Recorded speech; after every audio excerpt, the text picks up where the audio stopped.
नमस्कार, जय श्री राम। मेरा नाम है सुजाता देवी। हमारे चैनल का नाम है सुजाता देवी रिएक्शन वीडियो।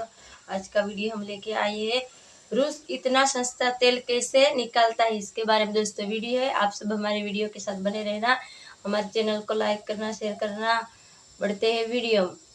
रूस इतना सस्ता तेल कैसे निकालता है? कौन कौन से देश रूस से तेल खरीदते हैं? इन सभी सवालों का जवाब आज हम इस वीडियो में देने वाले हैं। क्या आपने कभी सोचा है कि दुनिया का सबसे पावरफुल हथियार एटम बम या फाइटर जेट्स नहीं, बल्कि एक काला गाढ़ा लिक्विड हो सकता है? जी हां, मैं बात कर रहा हूं क्रूड ऑयल यानी कच्चे तेल की बात कर रहे हैं। एक ऐसा रिसोर्स जिसने देशों को बनाया भी और बर्बाद भी किया। और आज इस खेल का सबसे बड़ा खिलाड़ी है रशिया, एक ऐसा देश जो पहाड़ जैसी मुश्किलों और वेस्टर्न कंट्रीज के सैंक्शंस के बावजूद पानी के दाम पर तेल बेच रहा है। कैसे? आखिर क्या है रशिया के सस्ते तेल का राज?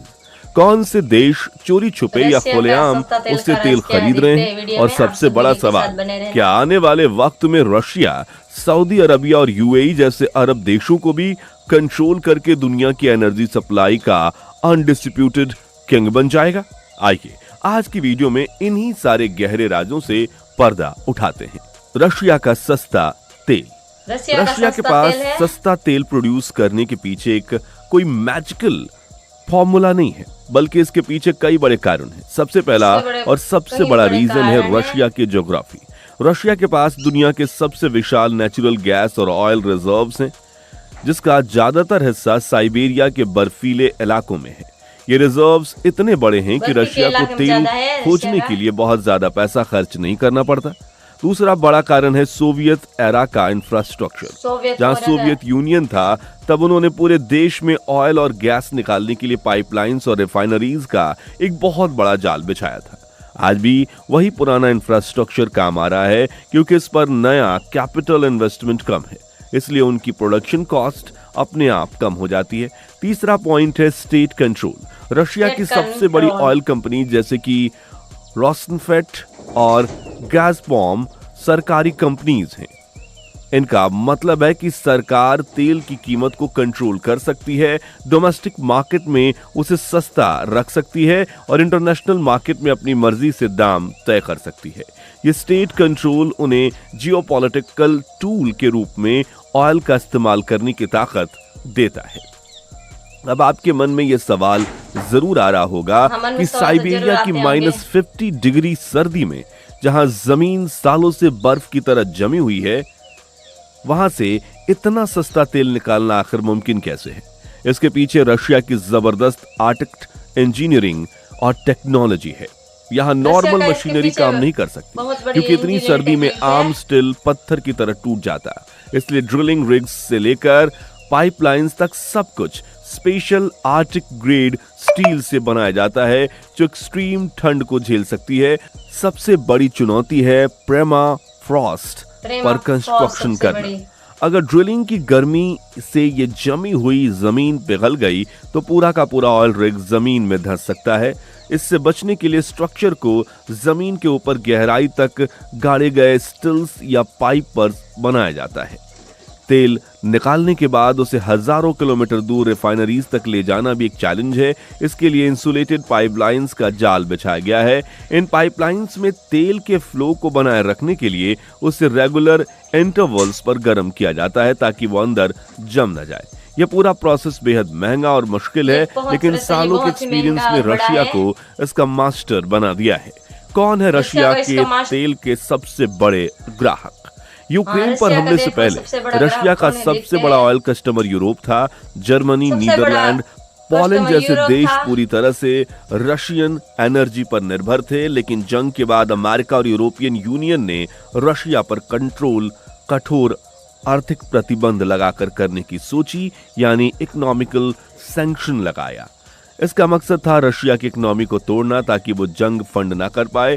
यूरोप ने रशिया से तेल खरीदना लगभग बंद कर दिया। ऐसे में रशिया बर्बाद हो सकता था, लेकिन उसने एक नया प्लान बनाया। उसने अपना तेल एशिया की तरफ मोड़ दिया और इस मौके का सबसे ज्यादा फायदा उठाया दो बड़े देशों ने, चाइना और इंडिया। रशिया ने चाइना और इन इंडिया देशों को मार्केट रेट से बहुत भारी डिस्काउंट पर तेल ऑफर किया। जहां बहुत दुनिया बड़ा में तेल क्रूड ऑफर ऑयल किया था। $100 प्रति बैरल बिक रहा था, वहीं रशिया ने इंडिया और चाइना को $70 से $80 पर बैरल तेल बेचा। इससे रशिया को कैश मिलता रहा और उसकी इकोनॉमी इससे रशिया चलती को रही, कैश और मिलता दूसरी रहा। तरफ चाइना और इंडिया को सस्ता तेल मिलने से उनकी इकोनॉमी को फायदा हुआ। अब यहाँ पर इंडिया का पर्सपेक्टिव समझना बहुत जरूरी है। जब इंडिया ने रशिया से सस्ते दाम पर तेल खरीदना शुरू किया तो अमेरिका इंडिया समेत ने कई जब रशिया वेस्टर्न से देशों सस्ते ने दाम में तेल इसकी खरीदना शुरू आलोचना किया की। था। उनका कहना था कि इंडिया एक तरफ से रशिया की वॉर मशीन को फंड कर रहा है, लेकिन इंडियन गवर्नमेंट ने एकदम साफ स्टैंड लिया। उनका तर्क था कि इंडिया एक विकासशील देश है जिसकी इंडिया एक अपनी एनर्जी विकासशील जरूरत देश है। है। हमारी 140 करोड़ की आबादी के लिए सस्ती एनर्जी बहुत जरूरी है। अगर हमें कहीं से सस्ता तेल मिल रहा है जिससे हमारे देश के नागरिकों पर महंगाई का बोझ कम हो तो हम उसे जरूर खरीदेंगे। ये इंडिया का नेशनल इंटरेस्ट यानी राष्ट्रीय हित है। इंडिया ने साफ कहा कि यूरोप के देश सालों तक रसिया से गैस और तेल खरीदते रहे हैं, तब किसी ने सवाल नहीं उठाया। अब जब उन्होंने खरीदना बंद कर दिया तो वो इंडियन पर दबाव नहीं बना सकते।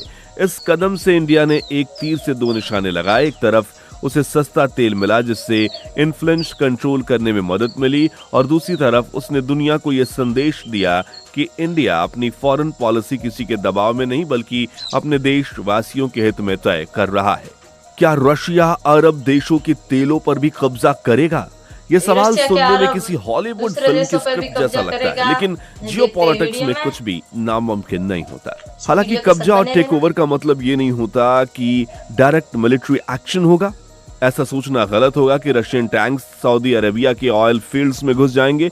इसका तरीका बहुत अलग और सोचा समझा होगा। रशिया इस इसका काम को तरीका मिलिट्री बहुत पावर अलग से होगा, नहीं समझा बल्कि होगा। स्ट्रेटेजिक इन्फ्लुएंस से अंजाम दे सकता है। इसके कुछ तरीके हो सकते हैं। पहला, ओपेक प्लस गठबंधन को और मजबूत करना। ओपेक यानी मिडिल ईस्ट के तेल उत्पादक देशों का संगठन और रशिया मिलकर ओपेक प्लस बनाते हैं। वो मिलकर ऑयल प्रोडक्शन कट करके ऑयल दुनिया में प्रोडक्शन तेल की कीमत को कंट्रोल कर सकते हैं, और जिससे दुनिया में अमेरिका तेल जैसे की देशों कीमत को को कम कर परेशानी हो। सकते हैं। दूसरा तरीका, मिलिट्री और टेक्नोलॉजी पार्टनरशिप। रशिया आज Military भी मिडिल ईस्ट के कई देशों जैसे ईरान, सीरिया और अब सऊदी अरेबिया के साथ अपने संबंध मजबूत करता रहा है। वे उन्हें सस्ते हथियार, एयर डिफेंस सिस्टम जैसे S-400 और ऑयल एक्सट्रैक्शन की टेक्नोलॉजी देकर उनमें अपना प्रभाव बढ़ा सकता है। तीसरा और सबसे अहम तरीका है पेट्रो डॉलर को चैलेंज करना। अभी दुनिया में तेल का सारा व्यापार यूएस डॉलर में होता है। रशिया, चाइना और अब कुछ अरब देश भी इस डॉलर डोमिनेंस को खत्म करना चाहते हैं। अगर वो तेल का व्यापार अपनी लोकल करेंसीज में करने लगे तो अमेरिका की आर्थिक ताकत को बहुत बड़ा झटका लगेगा। इस तरह रशिया डायरेक्ट कब्जा किए बिना अरब देशों के साथ ऐसी स्ट्रेटेजिक पार्टनरशिप बना सकता है कि ऑयल मार्केट का रिमोट कंट्रोल मॉस्को में बैठा आदमी ही घुमा पाएगा। तो साफ है कि तेल का ये खेल जितना सीधा दिखता है उतना है।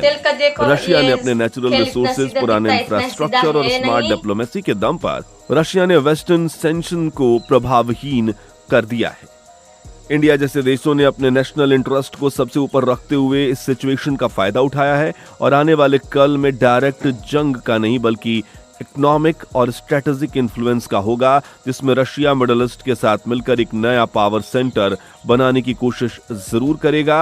और ये ऐसा शतरंज का खेल है जिसमें हर चाल अगले 50 साल की दुनिया की तस्वीर तय करेगी। आपको क्या लगता है, क्या रशिया अपने इस प्लान में सफल हो पाएगा? अपने विचार नीचे कमेंट्स में जरूर बताएं। रशिया इसका मैं सब तो ये वीडियो तभी खत्म हो चुका है। आपको हमारे ये वीडियो कैसा लगा है ये कमेंट सेक्शन में आप राय जरूर बताना, ठीक है। और हमारे चैनल को सब्सक्राइब करना। अगले वीडियो में आप सभी को मिलेंगे। और ये रशिया का जो तेल वाला जो वीडियो है ये आप सभी को कैसा लगा है, ये इसका में सक्षम होगा रशिया या नहीं होगा, या कमेंट में नीचे बता सकते हैं। अगले दूसरे वीडियो में आप सभी के साथ मुलाकात होगी। तभी के लिए सभी को जय भारत।